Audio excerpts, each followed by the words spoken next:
Hello friends, my name is Ashima Verma and welcome back to the Techsarts official YouTube channel. आज की इस video में हम बात करेंगे एनओसी फ्रॉम फायर डिपार्टमेंट के बारे में।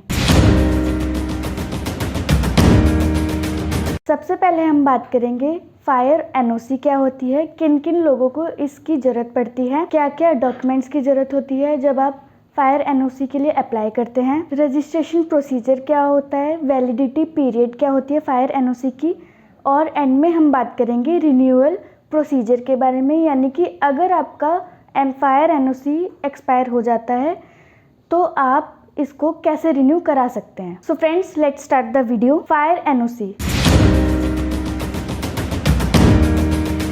सबसे पहले हम बात करेंगे एनओसी क्या होती है। एनओसी यानी कि नो ऑब्जेक्शन सर्टिफिकेट। ये एक तरह का सर्टिफिकेट होता है जो इशू किया जाता है एजेंसी की तरफ से, गवर्नमेंट की तरफ से या किसी भी ऑर्गेनाइजेशन की तरफ से कुछ सर्टेन केसेस में। और जब भी बात फायर एनओसी की आती है तो फायर एनओसी पर्टिकुलर स्टेट के फायर डिपार्टमेंट ही इशू करते हैं, लेकिन इशू करने से पहले ये चेक किया जाता है, वेरीफाई किया जाता है कि आपकी जो प्रीमिसेस है, बिल्डिंग है, वो फायर प्रूफ है या फिर नहीं। उसका पूरा वेरिफिकेशन होता है, उसके बाद ही आपको फायर सर्टिफिकेट इशू किया जाता है। और फ्रेंड्स, जो फायर एनओसी है वो स्टेट टू स्टेट इसकी गाइडलाइंस डिफर करती है, और फायर डिपार्टमेंट एनओसी इशू करने के लिए फायर डिपार्टमेंट की तरफ से इसके लिए कोई भी फीस चार्ज नहीं की जाती।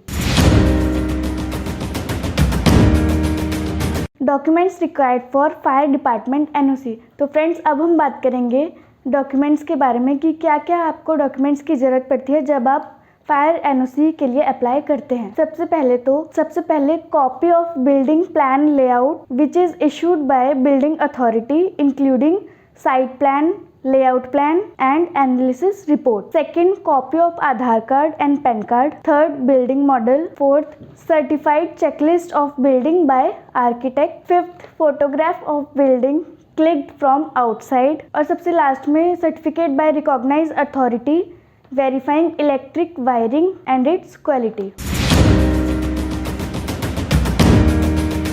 Procedure to obtain fire NOC. तो फ्रेंड्स, अब हम बात करेंगे procedure to obtain fire NOC. तो फ्रेंड्स, अब हम बात करेंगे फायर एनओसी के लिए अप्लाई करने के लिए क्या प्रोसीजर होता है। सबसे पहले तो ऑफलाइन प्रोसेस के बारे में बात करें तो सबसे पहले तो जो आपका एप्लीकेंट है उसको फिजिकल फॉर्म फिल करना होता है। उसके बाद वो application form chief fire officer को फॉरवर्ड करना होता है। उसके बाद आपके फॉर्म की वेरिफिकेशन होती है।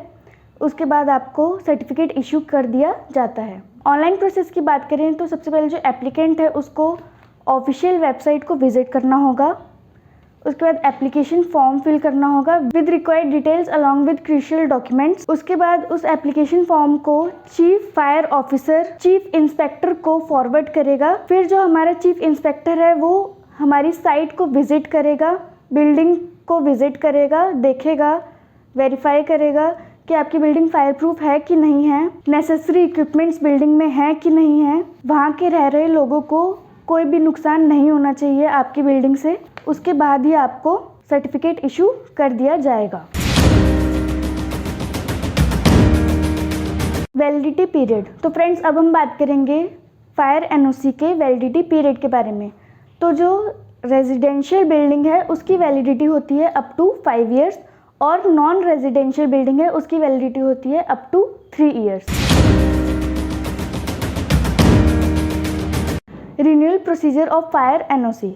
तो फ्रेंड्स, अब हम बात करेंगे रिन्यूअल प्रोसीजर के बारे में, यानी कि अगर आपका फायर एनओसी एक्सपायर होने वाला है तो आप इसको समय रहते ही रिन्यू करवा लीजिए, वरना आपको पेनल्टी भी पे करनी पड़ सकती है। अगर आप 7 डेज डिले होते हैं तो इस केस में आपको कोई भी पेनल्टी पे नहीं करनी पड़ेगी। अगर आप 15 डेज डिले हो जाते हैं तो आपको 5 रुपीज़ के अकॉर्डिंग पेनल्टी पे करनी पड़ेगी, और अगर आप 15 डेज़ के ऊपर डिले कर देते हैं तो आपको 15 रुपीज़ के अकॉर्डिंग पेनल्टी पे करनी पड़ सकती है। Thank you.